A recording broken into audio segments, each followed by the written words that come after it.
বাসাটা রাজের যে ফ্ল্যাট ছিল, রাজ আমাকে বলে নাই। রাজ ফার্স্ট টাইম বলেছিল নাকি ভাড়া বাসা। তো আমিও সেটা ভেবে নিয়েছি, হ্যাঁ এটা ভাড়া বাসাই হতে পারে। বাট আমি যখন টানা 12 দিন ওদের বাসায় ছিলাম, রাজের বাসায় ছিলাম, তখন আমার কাছে ফিল হয়েছে এটা ভাড়া বাসা না, এটা রাজের নিজের নিজের বাড়ি, নিজের ফ্ল্যাট। এবং আমি যে 12 দিন থেকেছিলাম, রাজের সাথে আমার যে কথাবার্তা হতো, এই শব্দগুলো রাজের পাশের যে ফ্ল্যাটের মহিলারা থাকে বা ভাবিরা থাকে, তারা জানতে পেরেছে যে আমি রাজের ফ্ল্যাটে আছি। তো একটা সময় সন্ধ্যার সময় রাজের সাথে আমি ড্রিঙ্কস করতে ক্লাবে যাই, রাজ আর আমি একসাথে বেরোই বাসা থেকে। তখন ওই বাসার এক ভাবি দেখে ফেলে আমাদের। দেখার পরে হয়তো রাজের আম্মুকে বলে। এবং রাজের বাসা যে দারোয়ান জব করতো, উনি কিন্তু এখন আর ওইখানে জব করেন, ওনার চাকরিটার না বলে দিয়েছে। কিন্তু ওই দারোয়ান সবকিছু জানে।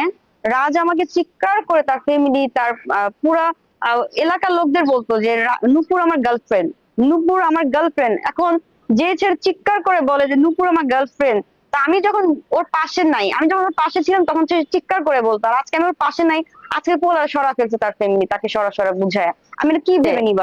আপনিও তো একজন পুরুষ মানুষ, আপনি সত্যি করে বলতে পারবেন যে পুরুষ মানুষ যদি কোনো মেয়ের প্রতি আসক্ত হয়ে যায়, কোনো মেয়েকে যদি তার নেশা মনে হয়, সেই পুরুষ মানুষ যদি পরিও পায়, আপনার কি মনে হয় যে সে পরি পাইলে ওই মেয়েকে ভুলে যাবে? এটা আমার প্রশ্ন আপনার কাছে, আপনি বলেন তো ভাইয়া। একাধিক ছবি আছে, রাজ আমাকে নিয়ে সারা ঢাকা শহর ঘুরেছে। লাস্ট টাইম আমরা শ্রীমঙ্গল ঘুরে আসছি, ওগুলো আমি আপনাদের একটু দেখাই। আমাদের মানে প্রতিদিন যে আমরা ঘুরতাম, কোথায় কোথায় খাওয়া দাওয়া করেছি, কোথায় ঘুরেছি, আমি সবকিছু ছবি আপনাদের দেখাতে পারবো। আমি ফার্স্ট টাইম একটা ছবি দেখাই ভাই, আমার ছবিগুলো আপনি দেখবেন এবং প্রত্যেকটা ছবি দেখলে বুঝতে পারবেন যে একটা ছেলে একটা মেয়েকে কতটা ভালোবাসলে সারাক্ষণ তাকে বুকে জড়ায় রাখে। আমার যে প্রত্যেকটা ছবি আছে, প্রত্যেকটা ছবি কিন্তু রাজ আমাকে বুকে জড়ায় রেখে ছবি তুলেছে। তো একটা পুরুষ মানুষ একটা মেয়েকে সারাক্ষণ বুকে রাখে, সে যদি ভালোই না বাসতো, এনজয় করার তার ইচ্ছে থাকতো, তাকে কি বুকে জড়ায় রাখে কেউ বলেন? একটা ছেলে এনজয় করার যদি ইচ্ছা থাকে, সে কয়দিন করবে? টানা 2 মাস একটা মেয়ের সাথে মজা করে, এটা কি সম্ভব? আচ্ছা আমি ছবিগুলো আগে দেখাচ্ছি আপনাদের। এটা হচ্ছে রাজ। হ্যাঁ এটা হচ্ছে রাজ। এবং এই যে ছবিগুলো দেখছেন, এটা কোন জায়গার ছবি? এটা কিন্তু শ্রীমঙ্গল, আমরা লাস্টে যে ঘুরতে গিয়েছিলাম শ্রীমঙ্গলে, সেই ছবিটা। আপনি কতটা শিওর যে এই ছেলে আনমেরিড? আমি ছবিগুলো আগে দেখাই।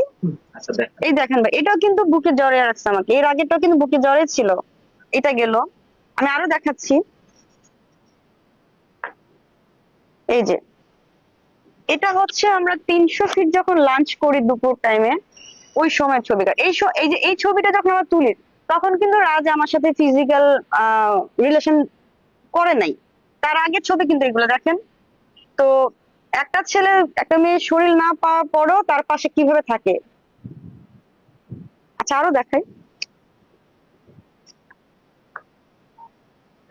প্লিজ, একটু দেখবেন হ্যাঁ। এই যে ছবিটা, আপনাদের কি মনে হয় এই যে ছবিটা আমি তুলেছি, এই ছেলে আমাকে এনজয় করার জন্য আমার সাথে দাঁড়িয়ে আছে? আপনারা বলবেন ভাই প্লিজ। এটা আপনার যখন ভালোবাসা শুরু হয়েছে তখন আপনারা বুঝছেন, হ্যাঁ, তখনকার ছবি। তখনকার ছবি এটা। আচ্ছা। আচ্ছা আরো দেখাই প্লিজ, ওর হাসিটা একটু দেখেন প্লিজ, ওর হাসিটা একটু দেখবেন। এই এ এ তো বাংলা ভারতীয় সিনেমার দৃশ্যের মতো লাগে। হ্যাঁ এটা একটা মনে হচ্ছে, কিন্তু ওর হাসিটা দেখলে বুঝতে পারবেন কত প্রাণবন্ত তার হাসিটা। এত সুন্দর করে যে ছেলে যে মেয়েকে পেয়ে হাসছে, সে কি তাকে ভালোবাসে না? এটা কেউ বললে বিশ্বাস করবে? আচ্ছা, এই রাজ আপনাকে যে এখন ভুলে গেছে কিনা সেই জিনিসটা আপনি কনফার্ম না? আমি কি বলেছি ভাই, এই আপনার যদি সে ভুলে যায়, ভুলে যাওয়ার প্রশ্নই আসে না। কোনো স্বার্থ ছাড়া একটা ছেলে 2 মাস একটা মেয়ের কাছে ছিল, কোনো স্বার্থ ছাড়া। আমি তো অনেক সুন্দর না? রাস্তা আমার থেকে অনেক সুন্দর। একটা আহ মুসলিম মেয়ে এবং একটা মেয়ে মনে করেন আহ অতটা পরীর মতো সুন্দর না, এরপর কেন এই ছেলে আমাকে থাকবে? ভালোবাসছে বলি তো। এখন ভালোবাসার ভেতর যদি বলেন দূরত্ব তৈরি হয়ে গেছে, রাস্তা আমাকে দেখতে পাচ্ছে না, তাহলে হয়তো বা রাজ ভুলে যাবে না একটা জিনিস, একটা সাবজেক্ট। একটা নারী যখন একটা মহিলা বা একটা মেয়েকে তারা ফিল করে, তার ব্রেনটা ঢুকে যায়, কখনোই সেটা বের হয় না। মানুষের জীবনে, নারী বলেন পুরুষ বলেন, মানুষের জীবনে আমাদের লাইফে অনেক নারী পুরুষ আসা যাওয়া করে। হ্যাঁ, কিন্তু আমরা কজনকে মনে রাখি, কজনকে ভুলে যাই। এই ছবিগুলোকে দেখে মনে হয় যে সে ভুলে যাবে, এটা সম্ভব? কারণ কারণ রাজ একদম বাচ্চাদের মতো ইনোসেন্ট। সত্যি কথা বলছি, মানে আমি ওই ছেলেটাকে যা বলতাম, মানে আমার বলতে সময় লাগতো কিন্তু তার করতে সময় লাগতো না। এবং এই ছেলে আমার জন্য কান্না করেছে, এটা তো আমি দেখেছি। এটা তো আপনার তখন শ্রীমঙ্গল থেকে আসছি, শ্রীমঙ্গল আসার পরও যখন আমরা হোটেলে থাকতাম, একটা সময় দেখা যাচ্ছে রাত ইচ্ছে করে আমার সাথে অনেক কিছু বলতো, অনেক কিছু করতো। হ্যাঁ, আমি একসময় দেখা যাচ্ছে আমি রাত করে রাতে ডিনার করি নাই, তো সকাল ভোরবেলা উঠে সে কান্না করতেছে, আমাকে জড়া ধরে বলে যে তুমি আজকে ডিনার করো নাই আমার জন্য।